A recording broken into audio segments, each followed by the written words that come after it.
पानी तंत्र शब्द का उपयोग सबसे पहले किसने किया था? यही दान से ले रहे हैं। फूलों के अध्ययन को क्या कहते हैं? एंथोलॉजी कहते हैं। फूलों के अध्ययन को क्या कहते हैं? अब कीटों के अध्ययन की बातें हम कर चुके थे, एंटोमोलॉजी में कर चुके थे। तो विषय जो जनसंख्या एवं मानव जाति के महत्वपूर्ण आंकड़ों के अध्ययन से संबंधित है। जनांकिकी इसे डेमोग्राफी कहते हैं। यहाँ पे याद रखिएगा, डेमो वर्ड जब भी कभी आ जाए, इंग्लिश भी आप साथ साथ सीख रहे हैं। डेमो शब्द हमेशा जन से संबंधित है, जन से संबंधित। डेमो का अर्थ क्या होता है?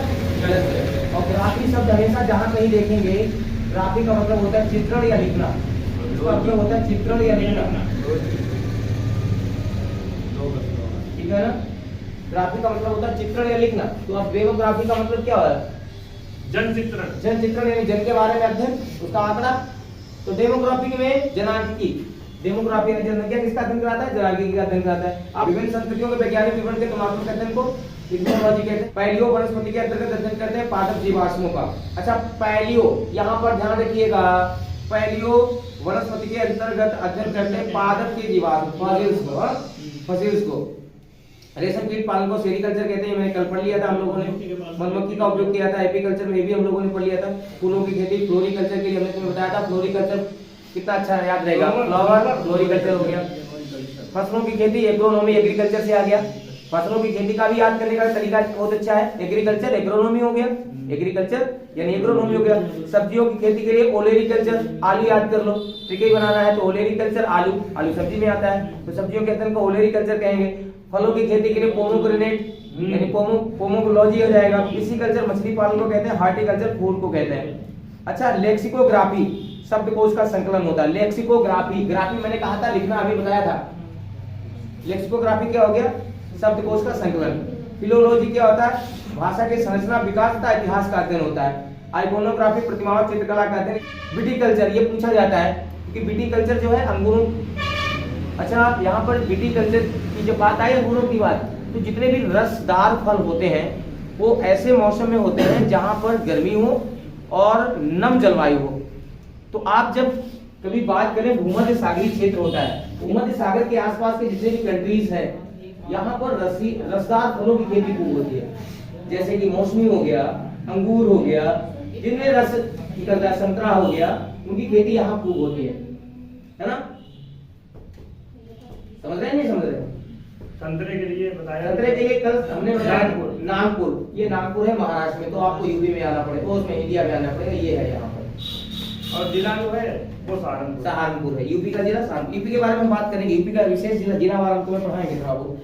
कीट संवर्धन है, तो मैंने क्या कहा कि अगर कभी भूमध्य सागरीय प्रश्न पूछा जाता है, अगर विश्व के भूगोल से प्रश्न तुमसे उठाया जाएगा तो यहाँ से उठाया जा सकता है। पूछ सकते हैं कि जो भूमध्य सागरीय क्षेत्र है, भूमध्य सागरीय प्रदेश है या देश है, उनमें किस प्रकार के फलों की खेती होती है। तो आप याद रखिएगा, वे फल जो रसदार होते हैं, इनमें रस की मात्रा ज्यादा होती है, यानी मतलब ड्राई फ्रूट्स की बात नहीं कर रहे हैं। कीट संवर्धन है, कीटों की वृद्धि करने का विज्ञान। वर्मीकल्चर का मतलब है अर्थवर्म। देखो वर्मीकल्चर कैसे याद रहेगा? अर्थवर्म माने क्या होता है? अर्थवर्म होता है केंचुआ, केंचुआ है ना, अर्थवर्म। अर्थवर्म माने क्या होता है? केंचुआ। और यहाँ पर वर्मीकल्चर जब कर देंगे तो क्या हो जाएगा? वर्म है और उसमें कल्चर और जोड़ दो, तो वर्मीकल्चर का मतलब क्या हो जाएगा? केंचुओं का पालन। वर्मीकल्चर क्या हो जाएगा? अर्थवर्म, अर्थात केंचुओं के पालन को उसमें लिखा अर्थवर्म, इतना लिख के छोड़ दिया, तुम्हारे पल्ले नहीं पड़े। केंचुओं के पालन की बात कर रहे हैं। ऊपर फिर से देखो, जेरंटोलॉजी, यहां से भी ध्यान दीजिएगा, जीरंटोलॉजी, थोड़ा इंग्लिश से आएगा तो समझ में आएगा। हमने कल कहा था लोगी शब्द क्या मतलब क्या है? अध्ययन करना। और जीरोंट शब्द हमेशा वृद्धावस्था के लिए होता है। ये कीवर्ड है, याद रखिएगा, अंग्रेजी सीखने के लिए कीवर्ड होते हैं। अगर आप इन कीवर्ड्स में याद रखेंगे, लैटिन या ग्रीक भाषा के शब्द हैं, अगर आप याद कर लो तो एक शब्द कम से कम 10 जगह आपकी मदद करेगा। जैसे आपने देखा होगा लेफ्ट वर्ड, आप लेफ्ट वर्ड को दूध से जोड़ के देखिएगा, बताइएगा इससे मैं 10 वर्ड बनाता हूँ। जैसे लैक्टिक अम्ल किसमें पाया जाएगा? लैक्टिक एसिड किसमें पाया जाएगा? दही में पाया जाएगा, ठीक है ना। लैक्टिक मदर है, किसी ने कहा वो लैक्टिक मदर है। अब लैक्टिक मदर से तुरंत दिमाग दौड़ाओ, यानी ऐसी माँ जो बच्चों को दूध पिलाती है स्तन से। और लैक्टोमीटर, ठीक है, लैक्टोमीटर यानी ऐसा मीटर जो किसी दूध की शुद्धता को मापता है। इसे लोग बीटी में देना। लैक्टोबैसिलस, लो देखो, लैक्टोबैसिलस एक ऐसा जीवाणु होता है जो दही को जमाता है। ये देखो लैक्टोवर्ड क्या कर रहा है? कम से कम 10 वर्ड दे रहा है आपको, अभी और देगा, मतलब 4 देंगे और हो जाएंगे। तो ये कीवर्ड है, इन्हें याद रखिएगा। जीरोंटो शब्द हमेशा बढ़ती उम्र के बुढ़ापे की तरफ इशारा करता है, बुढ़ापे। इसी का एक दूसरा नाम है जीरोंटो को अगर आप हिंदी में सही तरीके से याद करें तो हिंदी का एक शब्द याद हो जाएगा। जीरोंटो का मतलब होता है जरा, जरा माने होता है बुढ़ापा। जैसे देखिएगा, मैं कहता हूँ अजर, वह अजर है। अब क्या देखिएगा, आ माने नहीं, जर माने जो बूढ़ा, जो बूढ़ा नहीं है वो अजर है, जो बूढ़ा नहीं है वो अजर है। अगर आ हटा दें, इसी से शब्द बना जर, अगर देखा जाए तो जर यानी बूढ़ा बूढ़ा, बूढ़ा बूढ़ा हो जाएगा, वो बेकार हो जाएगा। बात समझने का प्रयास करिएगा। सुना का अध्ययन, बुढ़ापे का अध्ययन, बूढ़े लोगों का अध्ययन उसमें है, बात तो वही है। टांग पकड़ के खींच के उत्तर लाया जा सकता है, अगर कीवर्ड याद है तो उत्तर लाए जा सकते हैं। एक रोग भी है, जरा वाला। हाँ, जराग्रस्त दोष एक रोग है। जब हमारे आंखों की संवेदन क्षमता प्रभावित हो जाती है, यानी आंख अपने फोकस दूरी को नियंत्रित नहीं कर पाता है। ऐसे अभी मैं उधर देख रहा हूँ तो मेरी आंख फोकस दूरी वहां तक पहुंच हो गई, ये देखने लगा, यहाँ आ गई, इतनी जल्दी सिलेरी मांसपेशियों ने इतनी जल्दी फोकस दूरी को कंट्रोल कर दिया कि अभी वहां देख रहे हैं, यहाँ देख रहे हैं। और जब बुढ़ापे की तरफ पहुंचते हैं तो उनकी कार्य क्षमता जो है कम हो जाती है, अपनी फोकस दूरी को नियंत्रित नहीं कर पाती, तो जराग्रस्त दोष हो जाता है। ऐसी स्थिति में द्विफोकसी लेंस का प्रयोग करना पड़ता है, यानी उत्तल अवतल दोनों का प्रयोग करना पड़ता है। अच्छा, इसमें एक प्रश्न, अगर एग्जामिनर मूड खराब हो जाए, वो तुमसे पूछ बैठे, दर्पण में एक साइड में कलई कर दी जाती है ताकि एक, और बुढ़ापे पे दोनों लेंस का वाला चश्मा बनाया गया। अब हमें कैसे क्लियर करें कि कौन सा ऊपर वाला उत्तल लेंस रखें, नीचे अवतल लेंस रखें, कैसे क्लियर होगा कि जब हमारा बुढ़ापे की तरफ पहुंचते हैं तो हमारी आंखों में दोनों दोष हो जाते हैं, निकट दृष्टि दोष भी हो जाता है और दूर दृष्टि दोष भी हो जाता है। तो इसके निवारण के लिए जो चश्मा बनाने वाले ये ऑप्थेल्मोलॉजिस्ट होते हैं, जो चश्मा बनाते हैं, और वो दोनों प्रकार के लेंस का यूज करते हैं, उत्तल लेंस और अवतल लेंस दोनों का प्रयोग करते हैं। अब ऐसी कंडीशन में अगर पता चले मैं ही चला जाऊं उनका कोई असिस्टेंट बनकर और कहीं कि चश्मा बनाओ, अब हमने कहीं उत्तल लेंस पता चला ऊपर लगना हो, नीचे कर दिया, नीचे का ऊपर कर दिया, तो पता कैसे चलेगा? चलो मैं बात करता हूँ। सबसे पहले निकट दृष्टि दोष, सबसे पहले समझे तब क्लियर हो पाएगा। हम तो भूल जाते हैं, हमसे अभी पूछो हम गलत कर देंगे, पहले सुन लो, हम लेकिन बता देंगे कतई एग्जैक्ट। उत्तल निकट दृष्टि दोष में हमें निकट की वस्तु स्पष्ट रूप से दिखाई देती है, बस इतना याद रखो बस। और दूर दृष्टि दोष में दूर की वस्तु स्पष्ट दिखाई देती है, ये तो होता है। दूर दृष्टि दोष में दूर की वस्तु दिखाई देती है, निकट दृष्टि दोष में निकट की वस्तु दिखाई देती है। क्या आपने बताया कि निकट दृष्टि दोष में निकट की वस्तु स्पष्ट दिखाई देती है और दूर दृष्टि दोष में दूर की वस्तु स्पष्ट दिखाई देती है। निकट दृष्टि दोष के लिए जब हमें निकट दृष्टि दोष होता है तब हम अवतल लेंस का प्रयोग करते हैं, अवतल लेंस का प्रयोग करते हैं। और दूर दृष्टि दोष होता है तो उत्तल लेंस का प्रयोग करते हैं। अच्छा, आप तुम्हें छोड़ो, ये सब छोड़ो, तुम्हें याद करने की जरूरत नहीं, बस ये समझो जब दूर की वस्तु देखते हो तो आंखें ऐसे करके देखते हो, ऐसे करके देखोगे ना, ये ऐसे करके देखोगे। नजदीक की चीज देखोगे तो आपकी पलकें नीचे की तरफ होगी, आपका ये जो आई देखने का मतलब नीचे की तरफ ऐसे करके देखोगे ना नीचे, और दूर की वस्तु देखोगे तो पलकें उठा के ऐसे करके देखोगे, देखोगे नहीं देखोगे, ऐसा ही होगा। तो इसका मतलब जब आप दूर की वस्तु देख रहे होंगे और दूर की अभी दिख नहीं रही, दूर की दिख किसमें नहीं रही थी? निकट दृष्टि दोष में निकट की दिखाई देती है, दूर की नहीं दिख रही थी। आप दूर की इससे देखेंगे तो अवतल लेंस ऊपर हो जाएगा और उत्तल लेंस नीचे हो जाएगा। उत्तल लेंस क्या होता है, पहचान क्या होती है? उत्तल लेंस बीच में मोटा, किनारों पर पतला, और अवतल लेंस किनारों पर मोटा, बीच में पतला होता है, ये पहचान है। आगे देखो जेनेटिक्स। अब जेनेटिक्स भी जीन शब्द से आया है, जीन शब्द से आया है। ये अनुवांशिकी पदार्थ है जो हमारे अनुवांशिक लक्षणों को एक पीढ़ी से दूसरी पीढ़ी में पहुंचा। तो जीन को अगर चेंज कर दिया जाए, जिस जीन के द्वारा कलर ब्लाइंडनेस बीमारी होती है, उस जीन को ही हम हटा दें। लाइगेज नामक एक हार्मोन होता है, उसकी मदद से अगर इसे हम हटा दें तो और दूसरी कोई जीन जोड़ दें तो आने वाली पीढ़ी में कलर ब्लाइंडनेस होगा ही। तो जीन शब्द का मतलब है अनुवांशिक पदार्थ होता है। तो जीन से ही बना जेनेटिक्स। क्या बना? जेनेटिक्स, जो अनुवांशिकता और उनके विचरण का अध्ययन करता है। अच्छा, पेडोलॉजी, पेडोल माने होता ही है मिट्टी होता है। पेडोल माने क्या होता है? पेडोलॉजी माने होता है मिट्टी के अध्ययन, मृदा विज्ञान। पेडोलॉजी माने क्या होता है? पेडोलॉजी डबल ई कर दिया। पेडोलॉजी माने मृदा विज्ञान होता है, इसे पेडोलॉजी बोलते हैं, यानी मतलब मृदा विज्ञान, मृदा विज्ञान। अच्छा, मिट्टी का मतलब क्या होता है? मिट्टी और पृथ्वी में अंतर है कुछ? मिट्टी और पृथ्वी में अंतर है कुछ? मिट्टी और पृथ्वी में अंतर है कुछ? अरे भाई, पृथ्वी की चट्टानों को जो महीन नदियों के द्वारा, वायु के द्वारा महीन चूर्ण के रूप में पीस दिया जाता है, वही मिट्टी बन जाती है। यानी पृथ्वी की, जैसे हमारी ऊपरी सतह त्वचा कहलाती है, ऐसे पृथ्वी की जो ऊपरी सतह है, जो महीन चूर्ण के रूप में है, चूर्ण के रूप में है, वो मिट्टी है। बात खत्म हो गई। मिट्टी को सॉइल बोलते हैं, मिट्टी को सॉइल बोलते हैं, और इसलिए अर्थ वाले पृथ्वी होता है। अर्थ किससे मिलकर बनी है? चट्टानों से मिलकर बनी है। अर्थ किससे मिलकर बनी है? वो चट्टान बलुई भी हो सकती है, चीका मिट्टी की तरह भी हो सकती है, पत्थर की तरह कठोर भी हो सकती है, शहरों से मिलकर बनी है। अब जब ये चट्टानें टूट फूट करके अक्षय क्रियाओं के द्वारा, अपरदन क्रियाओं के द्वारा, वायु के द्वारा, हवा के द्वारा, बालू के द्वारा, मतलब हवा के द्वारा, वायु के द्वारा, या जैविक क्रियाओं के द्वारा, रासायनिक क्रियाओं के द्वारा टूट फूट करके चूर्ण के रूप में बन जाती है, तो ये क्या बन जाती है? मिट्टी बन जाती है। मिट्टी बनाने में काम, मिट्टी किससे बनी? चट्टानों के चूर्ण से मिट्टी बनी है। लेकिन मिट्टी बनाई किसने? नदियों ने, बहते हुए पानी ने, बहती हुई हवा ने, जानवरों के पैरों ने, या रासायनिक क्रियाएं होती हैं। जैसे तुमने देखिएगा, कभी खेत में पानी लगाते हैं और थोड़ी देर के कुछ दिनों के बाद दरारें पड़ जाती है ना? गर्मी पड़ने पर दुनिया में हर चीज बढ़ती है और ठंड पड़ने पर सिकुड़ती है। तो मिट्टी का भी यही हाल होता होगा कि नहीं होता होगा? पेडोलॉजी क्या है? मृदा विज्ञान है। आगे देखो, अस्थियों का अध्ययन, ऑस्टियोलॉजी। ऑस्टियोलॉजी अस्थियों के अध्ययन को कहते हैं। ऑस्टियोलॉजी अस्थियों के अध्ययन को कहते हैं। सर्पों के विषय में जानकारी प्राप्त करना कहलाता है सर्पेंटोलॉजी। उसका कारण मालूम क्यों सर्पेंटोलॉजी कहते हैं? हमने अभी तक अंग्रेजी सांप की पढ़ी है, स्नेक, और इसलिए हम कहते हैं स्नेकोलॉजी होना चाहिए था सर जी। स्नेक माने सांप होता है, स्नेकोलॉजी माने सांप को कहते हैं। लेकिन एक दूसरी मीनिंग भी तो होती है सर्पेंट। सर्पेंट वाले भी तो सांप होता है, सर्पेंट वाले भी तो सांप होता है। तो सर्पेंट वाले सांप है, तो सर्पेंटोलॉजी माने सांपों का अध्ययन हो जाएगा। क्या याद करना है इसमें? इसे याद करने को है नहीं। आगे देखो, फिलाटेलिस्ट, डाक टिकट जमा करने वाला, फिलाटेलिस्ट, इसमें भी एक मीनिंग लगी हुई है, फिला। फिला शब्द हमेशा याद रखिएगा, प्रेम को प्रभावित, प्रेम शब्द का अर्थ है ये।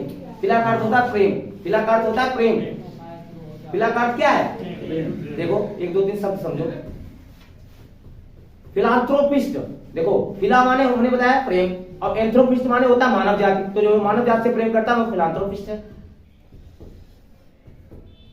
यहां फिलाटेलिस्ट दिख ही रहा है। फिलाटेलिस्ट यानी जिसे टिकटों से प्रेम है, टिकट जमा करने का प्रेम करता है, फिलाटेलिस्ट है। हाँ सही है, फिलाटेलिस्ट। फिलाटेलिस्ट का मतलब है डाक टिकटों को जमा करने की शौक चली होती है। अच्छा, डाक टिकट की जो शौक रखते हैं उन्हें फिलाटेलिस्ट कहते हैं। जो डाक टिकट इकट्ठी करते रहते हैं। 6 कंट्रीज हैं, 6 या 7 हो, अगर अधिकतम है तो 7 में 6 कंट्रीज हैं जिनके, जहां का जो मुद्रा है, करेंसी है, वो रुपया है। अच्छा, एक बात और मैं बता दूं, भारत उन 5 कंट्रीज में शामिल हो गया है जिनके मुद्रा की अपनी एक पहचान है। जैसे अमेरिकी डॉलर की पहचान ये है, पता है, दो डंडे हैं, चलो 2 कर दो, ठीक है ना। यूरोपीय जो मुद्रा है, यूरो है, उनके कुछ ऐसे करके कटे हैं 2 बार, ई बन के कटा है, यूरो। एन जापान का है, बाई कटा है। हमने भी भैया उनकी तर्ज पे रा बना है, काट लिया, क्या हो गया? हमने एक ही बार काटा। 2011 में डॉक्टर डी उदयपाल के द्वारा 11,000 रुपए का इनाम जीता गया। वो मुंबई के आईआईटी, बॉम्बे आईआईटी से वो उसमें ग्रेजुएट थे, कुछ ग्रेजुएशन कर रहे थे, और उन्होंने 11,000 रुपए का इनाम भी जीता था इसे बनाने के लिए। सबका वो उन्होंने इनाम, गवर्नमेंट ने ऐसा कहा था कि देखेंगे जिसका ठीक लगेगा उसी के चिन्ह को जो है स्वीकृति दे देंगे। यूरो है, यूरो ई बना हुआ है। और यूरो आपको पता है कितने देशों में चलता है? यूरोपीय संघ है एक, यूरोप के 27 देशों का एक संघ है, जिसमें 28 देश हुआ करते थे। चलिए, हाँ, यूरोप के ये जो कंट्रीज हैं, यहाँ पर यूरोप की जो कंट्रीज हैं, 27 देशों का एक संघ है। इसमें पहले ब्रिटेन भी हुआ करता था यहाँ पर। अब ब्रिटेन का एग्जिट हो गया, और उसे एक साथ बोलते हैं ब्रेक्जिट। ब्रिटेन का एग्जिट हो गया, ब्रिटेन ने यूरोपीय संघ से अपनी सदस्यता बाहर ले ली, मुझे नहीं रहना है इस यूरोपीय संघ में। तो अब उसका नाम बन गया ब्रेक्जिट। कहा जाता है कि ब्रेक्जिट के बाद यूरोपीय संघ में कितने सदस्य रह गए? 27। ब्रेक्जिट से पहले कितने सदस्य थे? 28। ये 28 देश यूरो को अपनाते थे। किसको अपनाते थे? यूरो को। अब ब्रेक्जिट चाहे तो अपना नहीं अपनाए, है ना। तो 27 देश यूरो को अपनाते हैं, और ये जापान एन को अपनाता है। साइकोलॉजी, फिजियोलॉजी, पैथोलॉजी, बैक्टीरियोलॉजी में से बेमेल है साइकोलॉजी, क्योंकि फिजियोलॉजी, पैथोलॉजी, बैक्टीरियोलॉजी इससे अलग कौन सा है? साइकोलॉजी। साइकोलॉजी का मतलब क्या होता है? मनोविज्ञान है। ये व्यवहारों का अध्ययन करता है, मानव के व्यवहारों का अध्ययन करता है। फिजियोलॉजी आपकी बॉडी का अध्ययन करता है, पैथोलॉजी आपके बीमारियों का अध्ययन करता है, बीमारी मतलब जानकारी का पता लगाता है, और बैक्टीरियोलॉजी बैक्टीरिया का अध्ययन करता है। हाइड्रोपोनिक्स एक ऐसी, अच्छा ये बड़ी मजेदार चीज है हाइड्रोपोनिक्स। हाइड्रो शब्द हमेशा अभी मैंने क्या कहा था, कीवर्ड पकड़ो, कीवर्ड पकड़ो, देखो इधर, देखो कीवर्ड पकड़ो, गलत हो जाए बताना। हाइड्रो शब्द किससे संबंधित है, कोई बताए? हाइड्रो शब्द क्या कहते हैं? जल से संबंधित है, जल से संबंधित है, तो हाइड्रोपोनिक्स लिखा हुआ है ना, यानी ऐसी खेती जो बिना मिट्टी के सिर्फ पानी में ही होती है, उसे बोलते हैं हाइड्रोपोनिक्स। जल विहीन, देखो जल विहीन लिखा हुआ है, हाँ मृदा विहीन, जब मिट्टी नहीं होगी तो बाहर करोगे जल में, तो जल में जो खेती की जाती है उसे हम हाइड्रोपोनिक्स बोलते हैं। तो हाइड्रोपोनिक्स का मतलब क्या हुआ, पानी में होने वाली फसल, यानी जिसमें मिट्टी की जरूरत नहीं होती, मृदा विहीन कृषि। आगे चलिएगा जैव विकास के बारे में। अच्छा जैव विकास के बारे में अगर मैं बात करूं तो ये तो गलत भी इसमें आंसर दिया गया है, अभी तो आज सुबह ही पढ़ा है मैंने। सबसे पहले ये बताओ जीव विकास, विकास का मतलब हम ये देखेंगे कि सबसे पहले पृथ्वी पर कैसे जीव आए। जैव विकास की जब हम बात करेंगे तो हम ये देखते हैं कि पृथ्वी पर प्रारंभ से आज जीव से लेकर आज का जो जीव है, आज जीव से लेकर आज का जो जीव है उसमें कितना परिवर्तन हुआ, यही विकास का क्रम कहलाता है। विकास के क्रम में कैसे कैसे परिवर्तन आया, अब जरा यहाँ पर देखिएगा एक मिनट। सबसे पहले पृथ्वी बनी होगी, पृथ्वी बनी कैसे, बिग बैंग थ्योरी पढ़ी होगी। एबी जॉर्ज लेमेंटेयर थे जिन्होंने बिग बैंग थ्योरी को दिया था, एबी जॉर्ज लेमेंटेयर ने। और उसके बाद पृथ्वी पर इतनी बहुत करीब 60 लाख वर्ष तक पृथ्वी बहुत गर्म रही, आग का गोला। फिर धीरे धीरे उस पर जीव आया, तो जीव को जो इस पृथ्वी पर आया उसकी इकाई इसमें कितना हुआ जाके 2 अरब वर्ष हुआ होगा, 2 अरब वर्ष पूर्व। देखो 2 अरब वर्ष पूर्व 200 मिलियन या 2 अरब वर्ष पूर्व पृथ्वी पर जीव की उत्पत्ति हुई। पृथ्वी पर सबसे पुराना जीव नीलहरित शैवाल है, कल मैंने बताया था, याद आ रहा है? नील हरित शैवाल मैंने कल कहा था, सबसे पहले यही तो आया था पृथ्वी पर, बताया था कल तुम्हें। और उसके बाद भी क्रम चलता रहा, बताया था कल। तो इसमें नील हरित शैवाल सबसे पहले पृथ्वी पर आया। डार्विन द्वारा प्रस्तुत प्राकृतिक वर्गवाद पर आधारित है। डार्विनवाद over production, struggle for existence and variances तथा सर्वाइवल ऑफ द फिटनेस पर। अब ये कुछ समझ में नहीं आ रहा, इंग्लिश में लिखा, कुछ है ही नहीं इसमें। इसमें ये कह रहे हैं कि जब पृथ्वी पर जीव आता है तो जीव में जनन क्षमता बहुत ज्यादा होती है। माल्थस ने सेम इनकी बात को ही दोहराया है। माल्थस भी कहता है, अमेरिका के शास्त्री हैं माल्थस, वो भी ये कहते हैं, ये भी ये कहते हैं कि जीव में जनन क्षमता बहुत ज्यादा होती है। जीव में जनन क्षमता, मछली एक बार में 3 लाख से लेकर 5 लाख तक अंडे देती है। आप अनुमान लगाइएगा कि भारत में आजादी से पहले हमारे यहाँ 38 करोड़ आबादी थी, अभी आजादी के 75 साल हो पाई है, हमारे यहाँ जनसंख्या 140 करोड़ होने वाली है। क्या ये ओवर प्रोडक्शन की बात नहीं है, मतलब ज्यादा उत्पादन की बात नहीं कह सकते, इसे बोलते हैं प्रजनन दर ज्यादा है। जब प्रजनन दर ज्यादा होगी तो संसाधन कैसे होंगे, कम होंगे। अच्छा संसाधनों की लड़ाई भी होगी, स्ट्रगल भी होगी। देखो अभी देखना 62,000 वैकेंसी के लिए हो सकता है ऐसा ना हो 62 लाख कार पड़ जाए। ये क्या है, इंग्लिश देखिएगा, इंग्लिश देखिए, ओवर प्रोडक्शन। ओवर प्रोडक्शन का मतलब समझ रहे हैं, ज्यादा उत्पादन, उत्पादन नहीं यहाँ शब्द प्रयोग करेंगे। ओवर प्रोडक्शन का मतलब ज्यादा प्रजनन है, यहाँ पर अर्थ ज्यादा प्रजनन अर्थ है। दूसरा है स्ट्रगल फॉर एग्जिस्टेंस। एग्जिस्टेंस जानते हो, अपने